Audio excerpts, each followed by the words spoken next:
Hi అండి. Welcome back to Nirmala's world.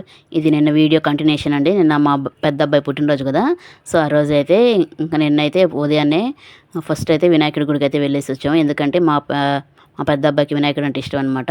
So, first అయితే వినాయకుడి గుడికెళ్ళేసి తర్వాత శివాలయంకెళ్ళి అభిషేకం చేసేసుకొని, అలాగే లాస్ట్‌గా మా ఇలవేలుపు అమ్మవారి గుడికెళ్తే వెళ్ళి ఇంకా ఇంటికైతే వెళ్తున్నాను అనమాట.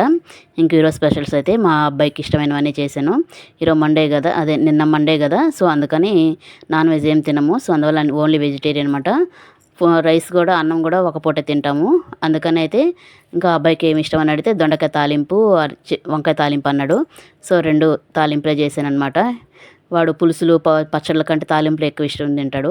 అందుకని ఎక్కువ పొడులు అవి ఏమి వేయకుండా ఒట్టి కారం అట్లా మాత్రమే వేసి దొండకాయ తాలింపు, అలాగే వంకాయ తాలింపు ఈ 2 అంటే వాడికి చాలా ఇష్టం అనమాట. సో, ఇవైతే చేసేసాను తాలింపులైతే. ఇంకా పచ్చడి అయింది. ఇది ముందు రోజు పచ్చడి అనమాట. మనకి పచ్చళ్ళు ఉండాలి. సో, అందువల్ల ఈ పచ్చడి అయితే నా వరకైతే పెట్టుకున్నాను. అలాగే రసము, తాలింపులోకి కొంచెం రసం కూడా చేశాను.